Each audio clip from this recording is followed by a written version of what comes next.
Dia jual unta, tali dia taruh, dia simpan. Dia buat begitu. Abdul Rahman dia taruh tali unta di rumah dia penuh tali. Teori ekonomi daripada dulu sampai kiamat lah ya, barang tak ada permintaan tinggi, apa jadi pada harga tinggi ya. Orang sanggup tawar harga terbaik untuk dapatkan benda tak ada.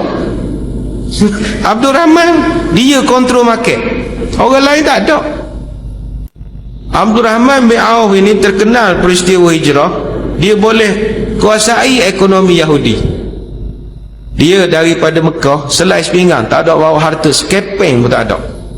Sampai di Madinah, Nabi saudarakan dia dengan Sa'ad Al-Ansari. Orang Madinah juga kaki bisnes, gaul dia berdua. Terkenal dialog mereka berdua. Wahai saudaraku dari Mekah, selamat datang ke Madinah. Jangan takut lapar di sini. Saya ada 4 ekor kambing. Silakan awak ambil 2, saya ambil 2. Kata Abdul Rahman, saya tak nak awak punya kambing. Saudaraku dari Mekah, jangan takut melarat di sini. Saya ada 4 buah rumah. Sila ambil 2, saya ambil 2. Oh, aku tak nak rumahmu. Saudaraku dari Mekah, jangan takut kesunyian di sini. Aku ada 4 orang isteri. Mu pilih mana nak, aku ceraikan, habis dah mu kahwin janda aku. Oh, kata Rahman, aku tak nak isterimu. Wahai Abdul Rahman, apa kehendak beritahu? Nabi amanah saya jaga awak ni. Kata Abdul Rahman gini, saya nak pinjam duit RM50. Nak buat apa pinjam RM50? Saya bagi sedekah je. Tak, jangan bagi sedekah, saya nak pinjam. Nak buat apa RM50? Saya nak buat modal berniaga. Kata Sa'ad inilah, setakat RM50 saya bagi sedekah sajalah. Ini percakapan Abdul Rahman. Apa kata dia? Cis, wahai Sa'ad, pantang keturunan saya ambil sedekah. Kalau saya kata pinjam, saya pinjam, nanti saya pulang. Buat apa gini? Saya nak bagi ni. Jangan. Saya ni, kata dia, keturunan Tok Perai. Keturunan Tok Perai. Tok Perai ini bahasa Melayu. Kalau bahasa Inggeris, enterprise. Saya orang nega. Toki saya Tok Perai, ayah saya Tok Perai, saya Tok Perai, enterprise. Saya nega, keturunan saya nega. Cuma saya mari Mekah ni, harta tinggal habis. Tak awak nampak miskin. Saya orang nega. Bagi RM50. Saat ni pun orang nega kau. Okey, tak apa, ambil. Ada masa rezeki bayar balik. Apa dia buat, tuan-tuan? Ni cerita dicatatkan oleh Mas'udi dalam kitab Muqaddimah Ibn Khaldun ni. Kalau ada kitab balik umur, buka muka surat 219. Abdul Rahman bin Auf, dia dapat RM50. Dia pergi ke pasar Yahudi, dia beli unta seekor. Unta tu harga RM50. Dia dapat unta RM50. Dia pergi sebuah pasar hak lain di Madinah, banyak pasar tapi semua orang Yahudi belaka. Dia bawa ke pasar selagi, dia jual unta tu RM50 juga. Tuan-tuan hak nega tak? Beli 50, jual 50, mana profit margin? Untung kat mana? Jawapannya mana ada untung? Rugi boh. Beli 50, jual 50, rugi. Kalau nega cara kampung, molek dah tu ustaz. Balik modal, break even.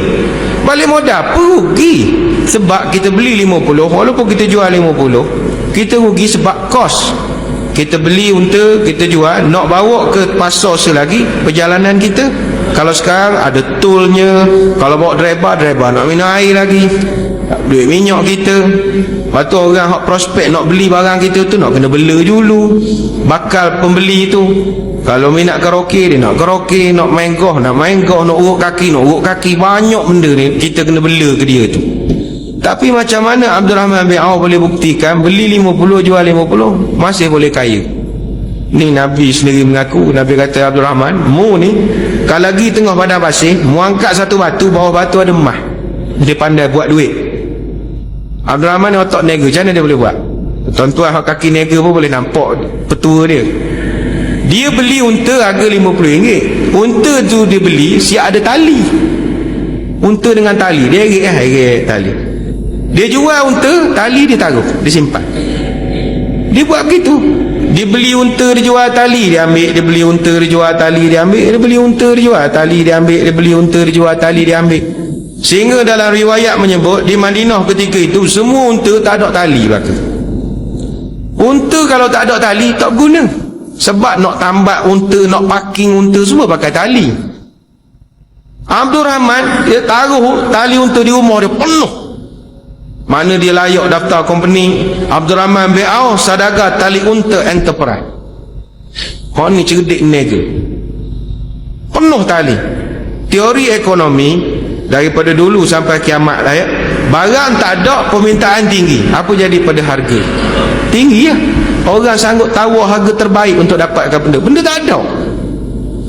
Abdul Rahman dia kontrol market, orang lain tak ada. Bermula daripada hanya menjual tali unta saja, dia menjadi tokey jutawan paling kaya di Madinah ketika itu.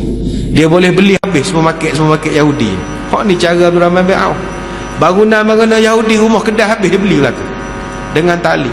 Sebab unta kalau tak ada tali memang tak guna. Dia unta ni, kita nak parking unta dua cara. Satu, bila parking, leher dia kita ikat pada pokok, pada batu-batu, pada kayu supaya dia tak lari. Satu lagi cara, kalau nak tidurkan unta bila dia tidur, dia duduk macam orang duduk antara dua sujud. Jadi lutut dia tu kita lock, kunci. Pakai apa? Pakai igal. Sebab itu igal ini yang orang Arab pakai atas kepala tu, fungsi sebenarnya kunci lutut unta. Kita je orang Melayu boleh tengok orang taruh atas kepala, salang cium tangan lalu, Tok Syekh Habibi. Syekh apa kembali unta je tu? Sebab dia naik unta, dia tak ada nak taruh di mana kunci tu, bukan ada dashboard. Jadi cara letak atas kepala. Sebab itu Imam Mekah tak pakai igal. Sebab igal ni mana dia tokek unta lah. Tokek unta nak pakai lah, tak ada masalah. Nak cerita sejarah. Bermula dari situ Abdul Rahman bin Auf jadi jutawan, dan dia dapat kuasai ekonomi Madinah sedikit. Osman bin Affan radhiyallahu anhu, dengan kekayaan yang ada pada dia, Nabi sampai sebut, siapa nak wakafkan pergi telaga, dia dapat begini.